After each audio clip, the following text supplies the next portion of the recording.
Oh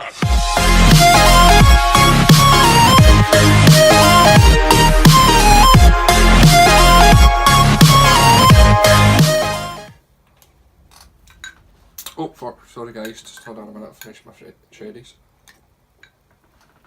Apologies about that. Shut up, Dick! Take two. Hi guys, welcome back to Cast9 TV. Right, this is Let's Talk Football. This is a series that I'm going to be doing now that basically we talk about upcoming games, predictions for the game. We'll get a few guys in the channel and that as well.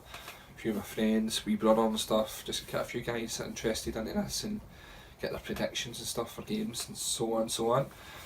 Today the topic is picking my preferred best 11 Celtic 11.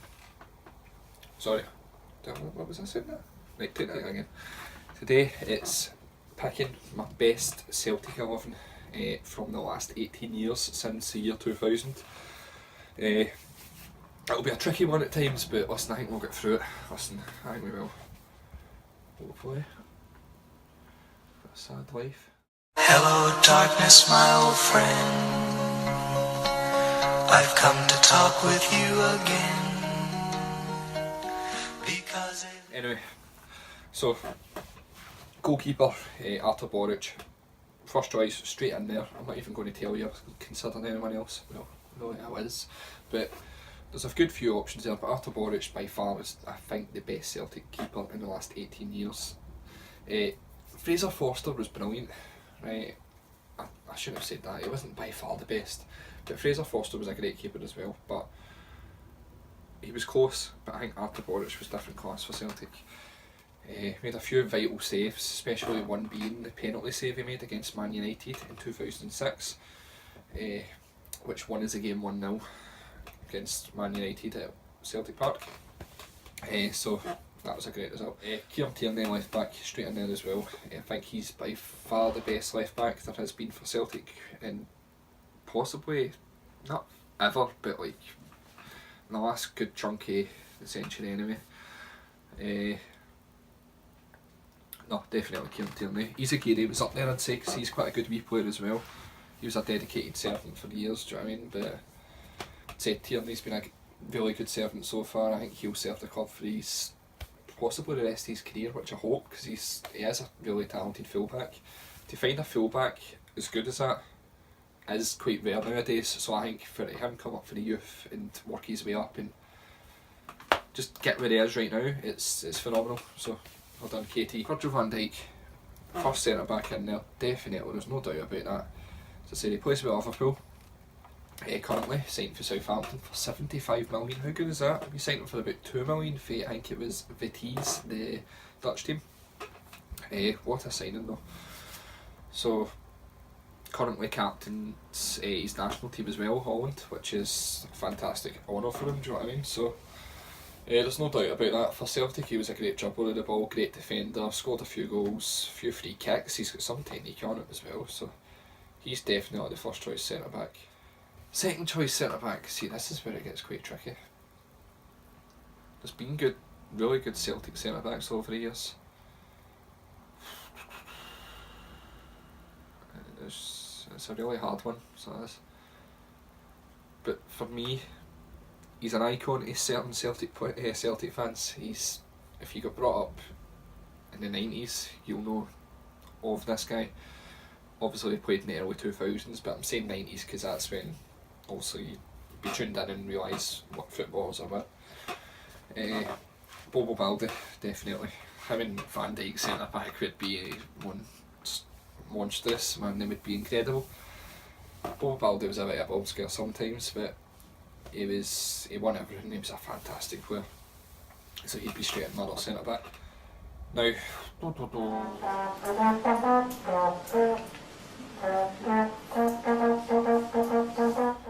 right back. There's a few people I know that are going to be watching this, waiting for me to say that god-like name. I've loved the guy since he joined Celtic years ago. He's been fantastic for us, and he's our co-captain, vice-captain even, sorry should I say, when Scott Brown's not there currently. Oh, but did I go for him? been a few really good right backs over the years. Yeah, definitely going for him. Lustig, I think he is a great player. He was more at his prime, I'd say, a few years ago, but I think now he's slowed down a wee bit because he's getting older. He's not the same fullback he was, but he's getting up and down, he defends well, he does the job. That's the main thing you could ask for. He's still getting his game for Sweden as well, so he's doing it right. This is going to be very tricky now. Right mid. So much good players. Funnily enough though, Shinsuke Nakamura was an actual right mid for us initially. So I'm actually going to put him there, and that's purely down to the fact that he's had so much technique. He was so gifted. His free kicks were absolutely phenomenal. Every free kick he got, majority of the time he scored. He's shooting, he's passing, he's dribbling, just everything about him. He was such a gifted player. For us to get him, by the way, it was a steal for us, by the way.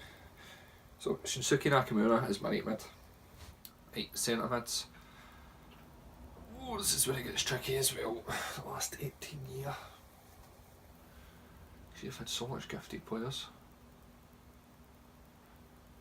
I mean, Paul Lambert was a great player for us as well. But then you've got Rodgers now, who's so gifted. Scott Brown would be straight in there. He would be my first choice centre mid anyway. I should have mentioned that first, but this is really tricky. Obviously, as I said, Scott Brown is my first choice. He's the captain. He's an absolute icon for Celtic now. He's a legend. He's been a fantastic player for us. He's just that solid rock in the centre mid. That's what you're wanting. Somebody else, do you get Neil Lennon? See, I think Neil Lennon was a great player for us, but if I'm going to have Scott Brown there, I don't necessarily need Neil Lennon there. And then you've got Rodgers, but you've also got somebody else who Rodgers reminds me very highly. Moravcik. I think Moravcik was a phenomenal player.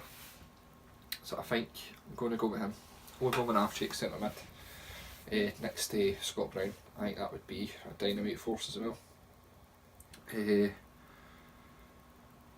Moravcik was a different class. He had so much skill and technique. He could score goals for different dodgy angles, do you know what I mean? And we got him at quite an old age. I think he was like 31 or so when he actually signed for us. And he was phenomenal. See if we'd had him for a few years earlier than that when he was younger, we'd have probably got the absolute best out of him. He was such a talented. Left mid has got to be. This is really tough, by the way, so it is. There's so much different players I could choose for here, but I'm stuck with Alan Thompson for some reason, and I think he was a great player for us too. Did I go with Alan Thompson?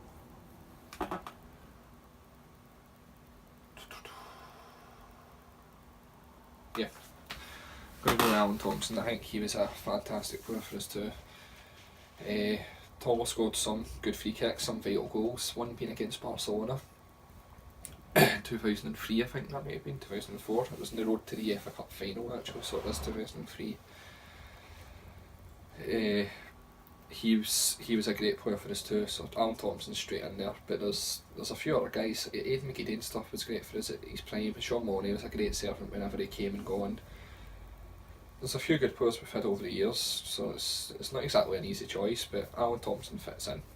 Now strikers, it's one name that everyone's probably screaming at their telly now. What's the name? Who? No, of course, Henrik Larsson. Of course Henrik Larsson's up there. He's possibly one of the best ever Celtic players to wear the jersey. He was absolutely adored by everyone. I actually do remember the day that he played his last game for Celtic, and it was heartbreaking. But no, Henrik Larsson's definitely straight in there. He was different. He had so much skill and technique and pace, and he had everything that you wanted for a striker. Dedication to chase down the ball, to make the right space, to even assist his teammates as well. He got some amount of assists.